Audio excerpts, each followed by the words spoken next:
Welcome to the Verdin Verdict. I'm your host, Jacob Verdin, and this is a sports show. We talk about all things NBA, NFL, LSU sports. I'm your host, Jacob Verdin. This is Bennett Jenkins, co-host right here. You can follow us on our socials at Verdin Verdict for more daily content, but today we're just going to dive right into what happened last night with the Boston Celtics and the Miami Heat and what's going to be going forward for the NBA Finals. A lot of problems last night I had with Boston. I'm just going to start off with the simple ones. First one will be the turnovers. Big problem, 13 turnovers. A lot of fouls, 26 fouls for Boston, and that's a big problem when you're going to go up against a team that shoots very well. I wouldn't want to have them have as many chances at the free throw line.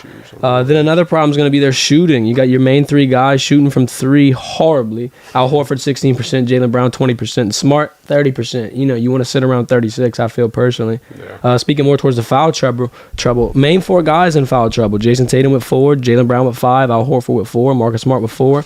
That limits your star players. They're not able to get comfortable. They're not able to play their game, and it's overall a handicap for the team.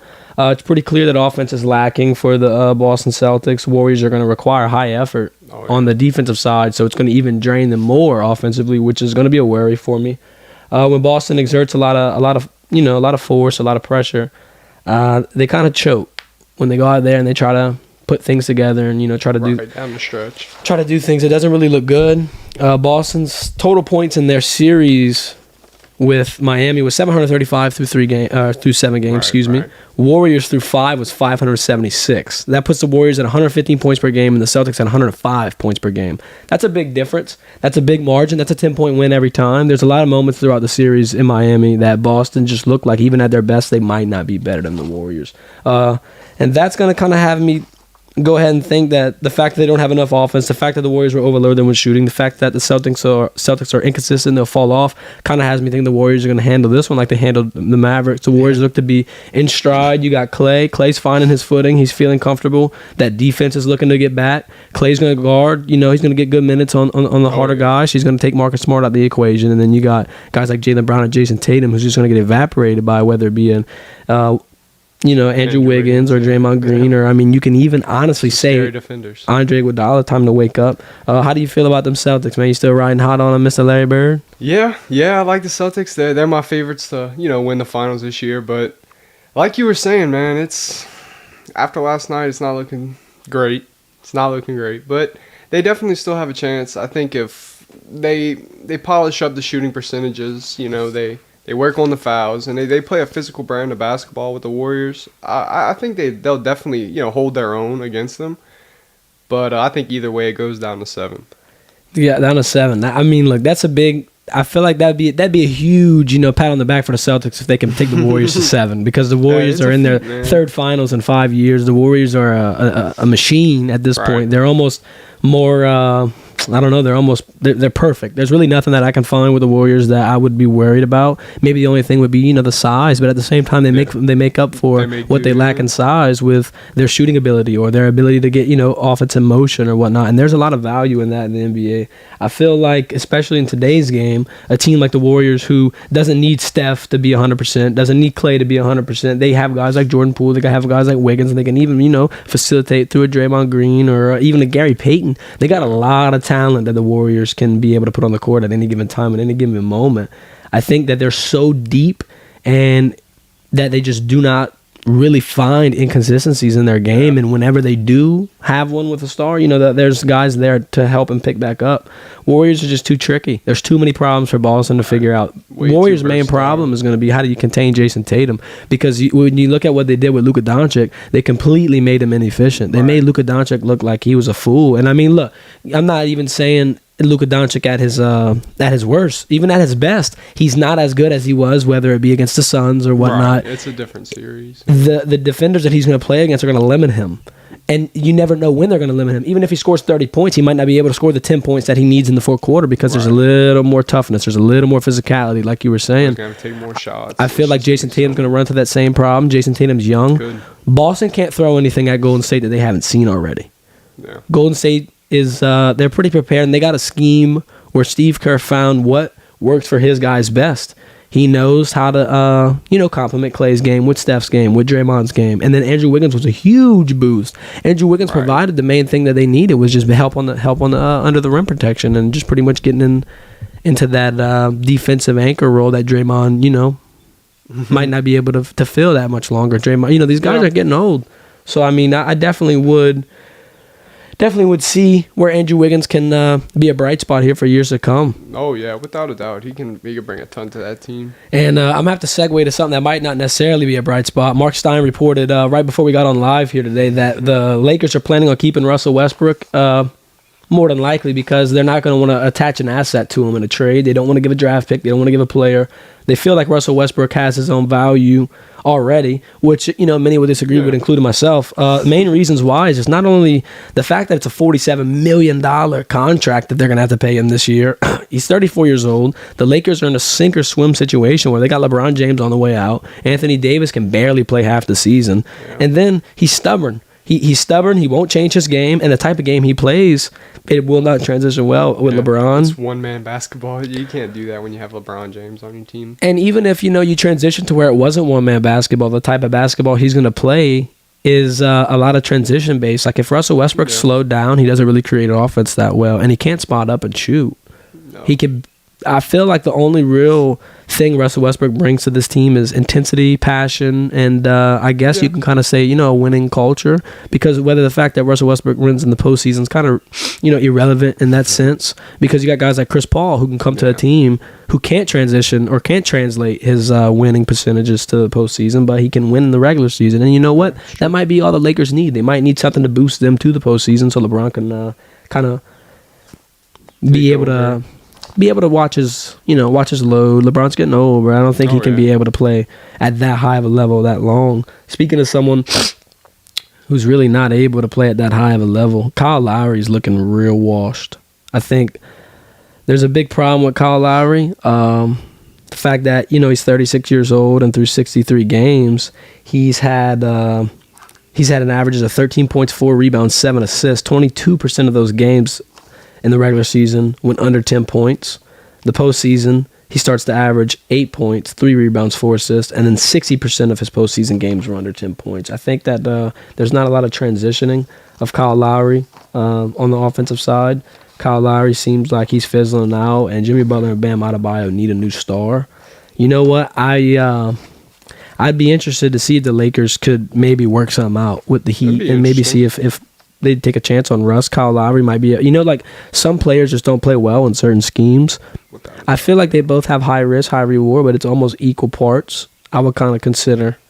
Yeah, I mean, it would definitely be something to consider. That's cool. But I'm not too sure on what you do with the Lakers as Russell Westbrook, or with the Russell Westbrook situation. They got a new coach with Doc Rivers, but Doc Rivers is scary hours. Doc Rivers doesn't really do well in the postseason either. The Lakers are taking a lot of shots right now. I mean, look, maybe you can make it work if they all stay healthy, but at the end of the day, I don't even think a healthy Lakers team is beating a healthy Warriors team, a healthy Suns team, a healthy Mavericks team, a healthy Grizzlies team. There's a lot of teams in the NBA now, and then you got a lot more guys ready to come up. The Trailblazers didn't make the playoffs. The Pelicans might draft and be able to do something. You got a lot more teams, the Jazz, the Timberwolves. Dude, the Lakers' window's almost closed. LeBron's window's almost closed. He's definitely not, I'm not saying LeBron is a bum by any means or on the way out, but he's not going to be able to will a team to the finals anymore. The league's way more competitive, and the type of game and the type of style of play that the league is pushing towards is just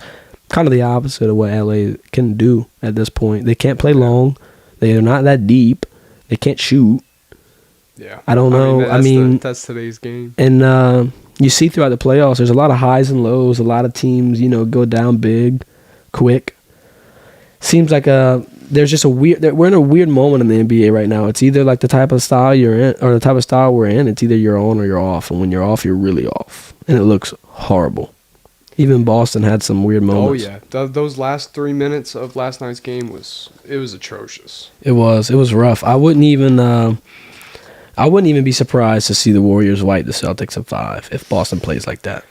If they're playing like that and they keep that up. Inconsistent and young and don't wake up. But this is the finals. You know what I mean? There's a different feel to it. They're going to be in Boston. Boston's been eager for this. Boston, look, those fans want something to cheer about. They don't have that much going on for them. Speaking more about NBA basketball and just pretty much greats in general, the GOAT conversation, I wanted to kind of I was kind of revisiting that last week with where would Steph Curry be placed all time, and it just it made me think like with LeBron James and kind of how things are looking to end. It looks like more likely he'll end with 4 rings. Maybe he could become the highest leader in points, but I don't know if that's gonna be able to push him past Jordan in my book. Right. I feel like the clear-cut GOAT for me will always be Michael Jordan, specifically because he's 6 for 6, 6 titles and 6 trips, 6 Finals MVPs to go along with it. NBA's all-time leading scorer per game with 30 points. NBA's all-time playoff scoring leader per game with 33 points. 10 NBA scoring titles, 9 first-team all-defenses, and 9 game-winning buzzer beaters, which is the most ever. I feel like it almost just goes without saying. He can make everyone around him better. Look at the impact he's had on the game. You can even say arguably the impact he's had on Phil Jackson. Phil Jackson takes what he learns in Chicago, moves on to L.A., does the same thing, does the same 3P with Kobe and Shaq. Steve Kerr kind of goes on and builds his own dynasty, which is going to be remembered forever as arguably one of the best teams of all time. They have the 73-9 record, but no ring. Yeah. There's a lot of impact Michael Jordan had on the game, but I feel like, impact-wise, if you're just looking at who had the biggest impact, I'm going to say Curry all the way. On today's game, without a doubt, Steph Curry, yeah. Look at he got people paid a lot of money just for being able to shoot a basketball, and you were never able to see people really get honed in on that side of things. You were never able to see people do one thing and kind of, not trying to really ruffle any feathers, but be a one-trick pony, so to speak. Yeah. Guys like Kyle Korver could just go out there and shoot the 3-ball and make a good $10 million a year just strictly on that. But then you also got a new style as well, where you can be a 3-and-D like a Trevor Ariza or even I guess a Buddy Hield. Yeah. You can, or look, Klay Thompson's arguably 3-and-D as well, but could be. He's off the ball. He doesn't dribble a lot. He gets the ball, shoots the ball, and then back on transition guarding the number 1 ball handler because Steph Curry won't. Steph Curry didn't guard the Kyrie Irvings or he didn't guard the Kyle Lowrys. Steph Curry gets to light a low because Steph Curry needs that. He needs that energy for the offensive side because he's going to score 10 3-pointers a game. It makes sense. If Klay can do it, that is a good thing. And that's the big if. That's kind of the worry right now. Right. Is Klay going to be able to do it? Klay's coming off of a big injury, and Klay, hasn't played a lot of basketball. But playoff basketball is pretty draining. But, they had 5-game series. They're walking in against someone who's had a 7-game series. Pretty different. I'm pretty confident in the Warriors going forward, though. I just don't think the Celtics showed me enough against Miami. A tough Miami, yeah. Jimmy Butler, he's a freak. Jimmy Butler played literally every single minute last night. He played all 48 minutes, and it seemed like, he was all gas, no breaks. He only had 2 minutes of rest through the last 2 games because the game prior, he played, 46 minutes? He scored almost a 50-piece. Then now he comes in here and scores almost a 40-piece. Jimmy Butler's a freak.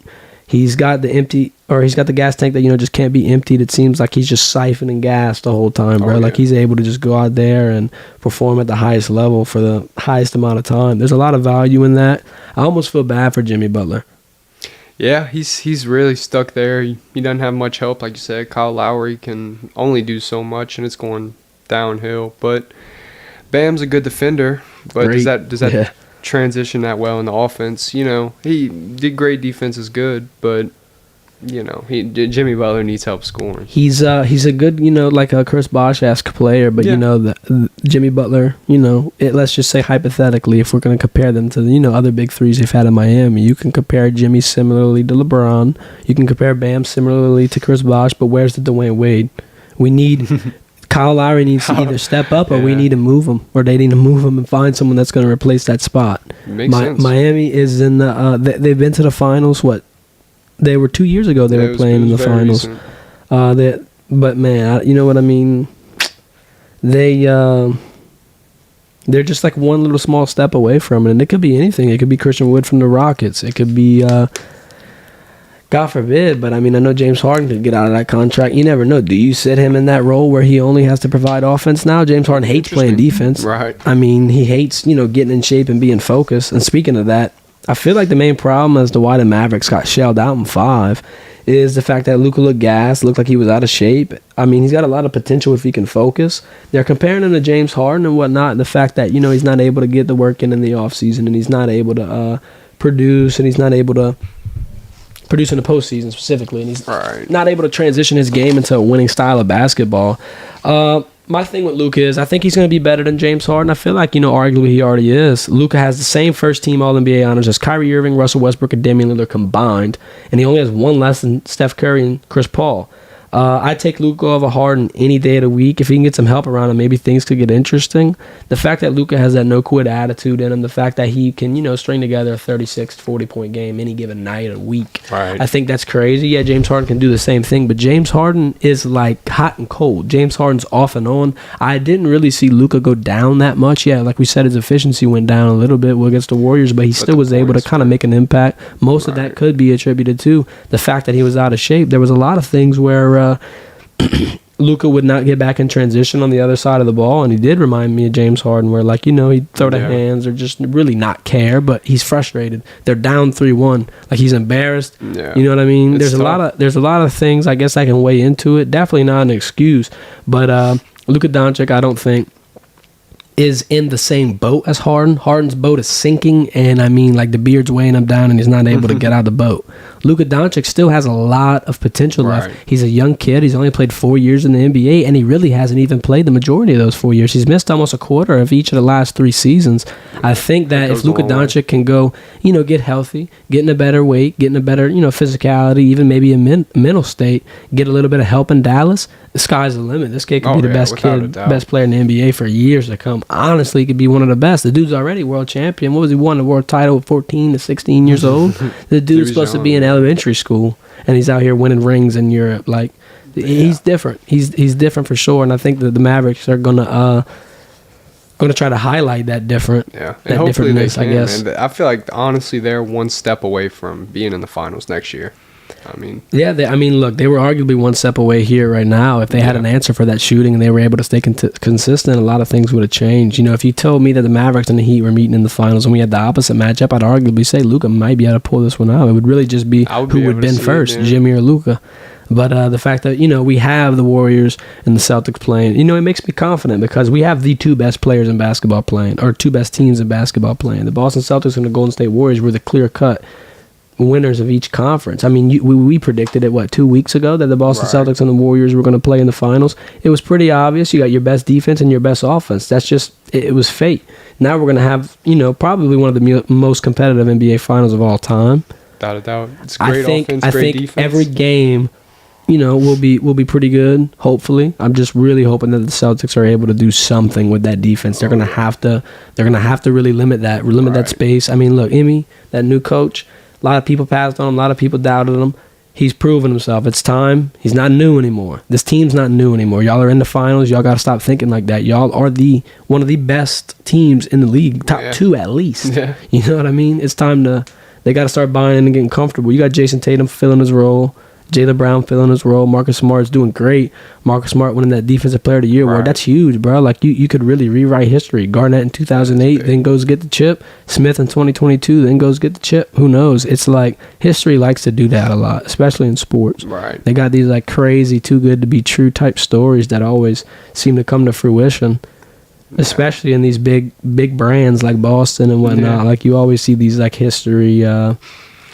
history storytelling type of events. Right. But I was looking around on the internet the other day, and I seen this absolutely horrible list. I'm sorry, but I'm gonna have to put this up on the screen here. These are the wide receiver fantasy rankings, and you can just take a minute to look at that. I got the top 3. The top 3 is not horrible. I'm really not going to rank them, hard and bad for that. But then you go to 4 through 10, and it's a little rough. We went ahead and we regraded these 10 wide receivers, and we're going to go with our 1 through 10, starting with Bennett. 1 through 10? 1 through 10. I want to see what you think this fantasy ranking should be redone. Upper Hand Fantasy redraft. We're going to have to redraft the redraft. It's the redraft right now is what we're looking at. I bet, man. So at number 1, I have Cooper Kupp for sure. And then 2, I have Justin Jefferson.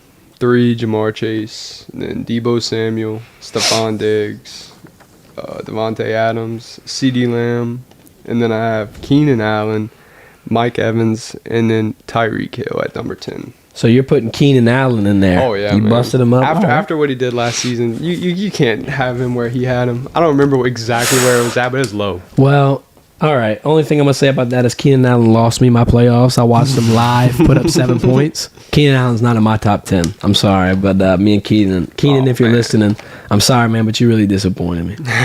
You're never going to be on my team again, I'll tell you that much. Man. Fantasy redraft, my top 10, you got to go Cooper Kupp, number one. Yeah. Cooper Kupp was an automatic 20 points per game. I had him in both leagues, and I could put Cooper Kupp in the lineup and go to sleep and know that he's going to go crazy for 10 catches, 2 touchdowns, whatever the case may be. This dude's a football encyclopedia, it seems like. Number 2, I'm going to go with the LSU boy, Jamar Chase. Jamar, how I roll with these LSU guys, wide receiver U. I feel real confident in my guys. I've been able to see them, play throughout past years. I think that connection that they got in Cincinnati is crazy. Without a doubt. Jamar Chase and Joe Burrow have the utmost amount of chemistry and the utmost amount of respect for each other. They know what to do, when to do it, how to do it. I think that Joe Burrow's got that strength in the line. That's going to help him out a lot. Joe Burrow was the most sacked quarterback, and they still were able to do what they were doing. A lot of Jamar Chase's routes develop later in the route. That means Joe has more time to see it through. I think that that's going to be big, and Jamar's going to go off for a huge year. Number 3, we're going to go with another LSU boy's best friend, Justin Jefferson. I had to put him there just because his quarterback situation's kind of weird to me. Don't trust Kirk Cousins. They got a lot of other weapons as well. They got Adam Thielen. They got another healthy Dalvin Cook that, might impact a lot of Justin Jefferson's numbers. 4, I'm going to go Devontae Adams. I still think he's the best wide receiver in the league. I just think the fact that he's going to move to Derek Carr might, yield some production issues. He might not get as many targets, and a lot of those targets might not be put in the same spot, whatever may be the case. Number 5, CeeDee Lamb. I think CeeDee Lamb is an absolutely talented wide receiver. That kid can just do whatever. I got to see him play live last year when they came into New Orleans and just completely wreaked havoc.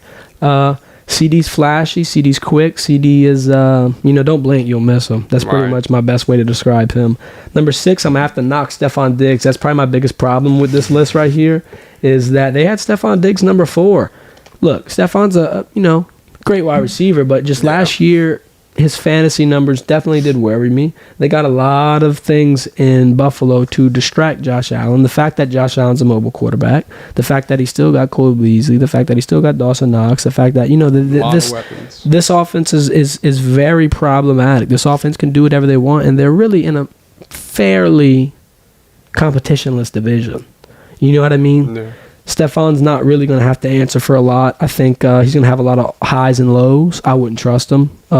7, I'll go Mike Evans. He's still going to have Tom Brady, surefire weapon. He's coming off a big injury, though. I wouldn't want to forget that. 8, Tyreek Hill. Definitely have to move Tyreek down because of Tua. Whatever he's going to say. He's trying to hype up his quarterback all offseason. I've never had any perfect balls like this, yada, yada, yada. All this bull crap I'm hearing. I ain't buying it. I seen the video where Tyreek Hill was running a route. Tua throws the ball. Tua underthrows him. Tyreek has to stop. What does Tyreek do? What do we see him do in Kansas City? He's catching the ball in stride and he's gassing it to the end zone. If he's going to have to stop, he might be able to get hit. And if you get Tyreek hit, Tyreek's going to get hurt. Tyreek Small. Speaking of getting hit and getting hurt, number 9, Deebo Samuel. Deebo Samuel was a great running back, sure. But my thing is, he doesn't want to play running back anymore. He came out and said that. That was a major chunk of his fantasy points. The fact that he's not going to yield that high of a production, plus the fact that Jimmy Garoppolo's sitting here on a trade block. Jimmy G's not going to San Francisco next year. Now they're going to have to start Trey Lance, or they're going to have to find a quarterback out of nowhere. Maybe at best they get Baker Mayfield, but let's be real. That's not even that much of an upgrade. Deebo Samuel's going to be in a real sticky situation because he's not going to want to produce like he used to. So automatically take 10 points off per game, I feel. And now the quarterback he's got thrown to him has a huge question mark around him. I mean, San Francisco's biggest weak spot is the fact that they don't have anybody throwing the football to him. Number 10, I'm going to have to put A.J. Brown. He's in the same boat. He's going to Jalen Hurts. Jalen Hurts is not as good of a quarterback as Ryan Tannehill is. Ryan Tannehill had a lot of things that helped A.J. Brown as well. The fact that Julio Jones was on that team, the fact that Derrick Henry was on that team. You got a lot of linebackers in the box not playing as much coverage as they normally would be. You got a lot of guys wanting to double Julio. A lot of the attention shifted. A.J. was the decoy. But even with that, the games that A.J. had 9+ receptions in, he averaged 8 points per game.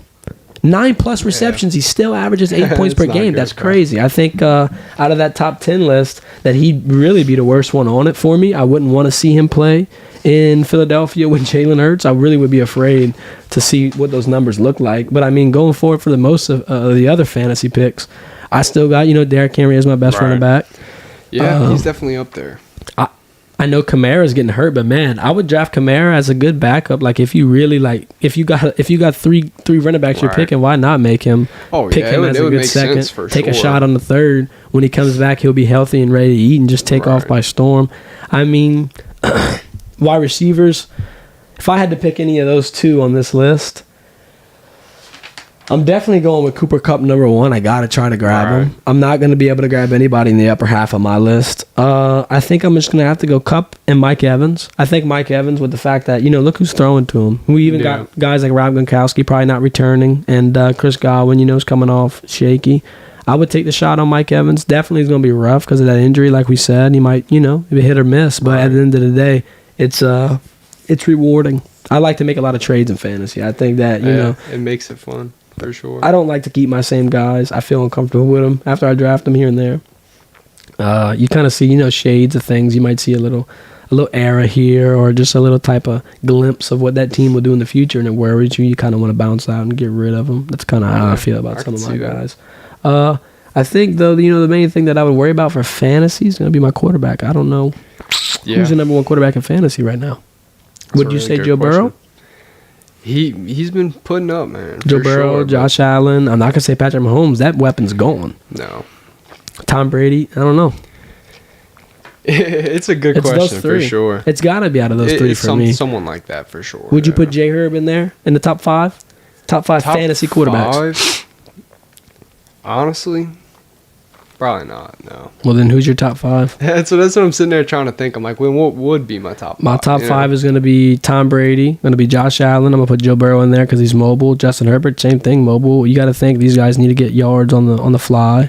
And my number 5 QB, it's going to be a shocker, but let me get Russell Wilson. Russell Wilson's going in a new environment. He's got Jerry Jeudy. That's rough. He had DK Metcalf prior, but I think the Broncos are going to be able to wow a lot of people. I got them only going in the wild card because, they're going to have to figure some things out, but I wouldn't even be surprised if I seen them make a push into the divisional round outside of the wild card. They definitely could do something. Russell Wilson has he's got that Jimmy Butler attitude. Yeah. I mean, he's got that drive and desire. He's not going to quit. He's not going to give up. A lot of, I don't know who my Super Bowl favorites would be. I would have to say right now the Los Angeles Rams. They kept their same guys. They're still a huge problem. If you guard Cooper Kupp, now you got to guard Robert Woods. Now you got to go. I mean, dude, there's a lot of things that can go wrong in there. A lot of things. You got Van Jefferson still too. And then, I mean, if the Rams were able to get a better running game, they would be the Golden State Warriors of the NFL. The Los Angeles Rams are like on the cusp of building a dynasty similar to New England. They got the pieces. They got the coach Sean McVay. He's already been to a Super Bowl, and they barely lost to the Patriots. They lost by 3 points. That is true. Says a lot. You know what I mean? To be able to outdo Bill Belichick at that young age. He's a young coach. He'll be here a while. I wouldn't be surprised if he stayed in LA for at least another 10 years. He's a young coach. He's got a lot of success under his belt. He already won the world title. I mean, when guys win like that, look at Pete Carroll. The Seahawks hold on to that. Sean Payton gets held on to by the Saints. You got a lot of people. Even Jerry Jones was held on. Even their coach Jason Garrett was held on to by the Cowboys. You know what I mean? It's kind of hard to let go of coaches, especially when you're big teams and big markets like that. Los Angeles, huge market, just built $1 billion plus stadium. They need to make money. They need to sell tickets. They're in their best situation to do so. Speaking about the Saints, though, man, New Orleans Saints, I think they do got a lot of potential. I think Chris Olave was a huge steal. Great wide receiver. You got to pair him with Michael Thomas. That'll be great. Callaway, I feel like, man, he's got a little bit more developing to do. I think him and Olave will be able to feed off of each other. That's going to be a huge get for him. I like the fact that Olave and Thomas both with the same alma mater. It gives me a good feeling that they're going to get along. I'm a Camaro, though, man. That's such a big blow. That's rough. That's rough. I get the situation. I get that a lot of guys, especially, in that situation, are gonna react negatively. And when they're confronted with that type of situation where someone's in the club, talking to you stupid, you're gonna get frustrated. But you're Alvin Kamara, man. Not only that, but you're an NFL superstar. You got a team on the brink of playoffs right here with a new coach. I'm still going to say a fairly new quarterback. I mean, his knee is new at least. You got a lot of things that the Saints are trying to figure out here, and I think that's a huge distraction. That's going to be a big crippling effect as to why the Saints would probably miss the playoffs next year. Not going to have their star running back for a third of the season. Yeah. That's rough. Yeah, I mean, that is a big he shot the Saints in the foot with that one. We'll see. You know, it's saying 4 to 6 games is what it's looking like. If it's 4 to 6 games, the Saints are in for a world of hurt. They play Tampa in the first couple weeks. Yeah. I don't think New Orleans is going to be able to live with that one. That Achilles heel is going to be a little rough. That Alvin's heel, I guess we can call it. Piece of the team, you know, and not having him there, that could throw everything, you know. Yeah, I don't know, man. New Orleans, they got a lot of bright spots. They got a lot of things that look good that they can do. Yeah. Both sides of them. I mean, I've never really seen a time where the Pelicans and the Saints both can actually make noise in the playoffs simultaneously. It's pretty interesting. You know, it's just going to take a lot of patience and a lot of development. A lot of people are getting a little too ahead of themselves, thinking that next year the Pelicans are going to take off. That's outrageous. I think you know, if they draft and they learn, yeah, they can make another 8-seed appearance. They can make another 7-seed appearance. They'll be at the bottom of the barrel getting blasted by another top teams. Yeah, they'll get that experience. That's what they need to get. Yeah, they need to learn how to make it that far. They need to learn how to play, and they need to learn how to find themselves. You know what I'm saying? They got a lot of good things they can pair them with. Guys like Bradley Beal want to move. Guys like Christian Wood want to move. There's a lot of people that they can move. They just got to go out there and do it. Zion can come back and play. A lot of big dark horse elements for the Pelicans to be able to gain some steam.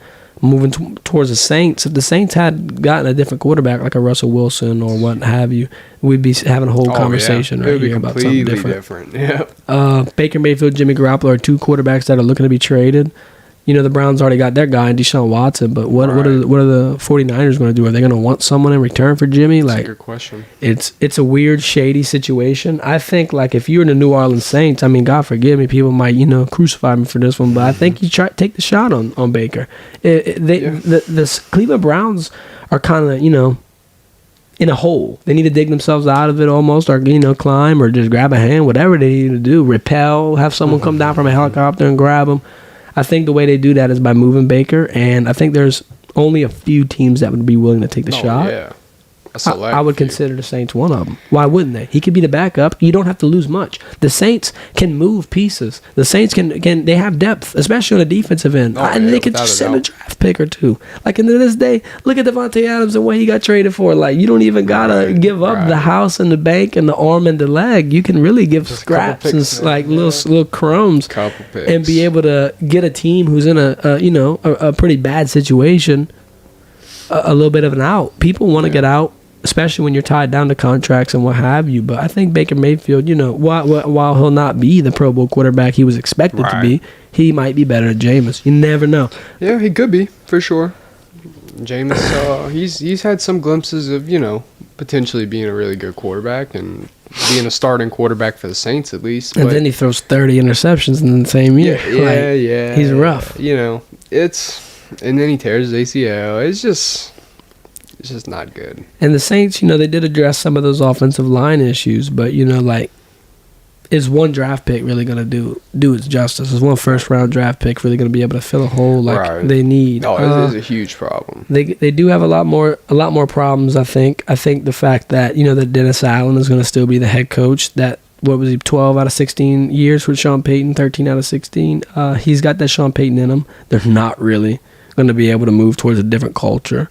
Hopefully he can get the guys to buy in and want to play around them, but I personally don't think much has changed in the Saints organization. I think that's a bad thing. I think that if the Saints were going to be able to get a different head coach, maybe you were going to be able to pull a Russell Wilson. Maybe you were going to be able to get, you know, a different quarterback. Maybe you were going to be able to put your team in a better situation to win. I think a lot has to change in New Orleans. I think that they need to have more of a strict offensive style. Yeah. I don't think they need to be trying as many things. They got, you know, shot in the foot with all the quarterbacks they had, but the play calling was odd when you had that quarterback out there. They threw him in the fire and they let him, they threw him in the ocean almost and let him sink with no float. This poor kid didn't even know how to swim. You know, I don't think. And what I mean by that is, they ran a lot of RPOs. They ran a lot of weird type of offensive schemes where even the fact that, like, you got Taysom Hill and Alvin Kamara sharing rushing snaps. That's odd. Yeah. That's odd to me. I don't think out there. That's your quarterback that you're paying quarterback money to, but then you're going to put him on the field to run the football in the end zone? So what is he really at that point? He's an overpaid fullback. That's a good question, is what it seems like. I think that's a big problem for New Orleans, the fact that they're dishing out money to people who are just useless in that bracket. He doesn't need to be paid that much. That's crippling. They had to readjust finances now because of that. A lot of teams, you know, are crippled financially. Packers had that huge deal go to Aaron Rodgers that I was not a fan of. Mm-hmm. I mean, you got sure like he restructured a couple things here and there, but the cap hit is double of what Tom Brady's is. Tom Brady takes half of a cap hit. Yeah. And look at what Tom Brady builds around him. Tom Brady gets to pull together this dream team. Like, why does Tom Brady win? Because Tom Brady can swallow his pride and take less money. Because in the grand scheme of things, Tom Brady's not worried about money. He's worried about legacy. Yeah, it makes me worry what Aaron's focus is. Sometimes, I think if the Packers don't win and they kind of see more the same, they got to pull the plug. Yeah, I mean, it would almost make sense. Yeah, I feel like I would definitely worry about that. NBA Finals starting. We're going to go ahead and give a recap of every game the day after. We're going to give our insight and our analysis of what's going on. A little brief discussion. Well, that's about all we have time for today, but thanks for stopping by and share your Monday with us. We look forward for talking about more NBA basketball here Friday at noon live on the Verdin Verdict's YouTube channel. Once again, you can follow us on our socials under there below, at Verdin Verdict on TikTok, Twitter, Instagram, pretty much everything. We post daily live updates and a lot more content like this. Well, thanks for stopping by, and this has been the Verdin Verdict.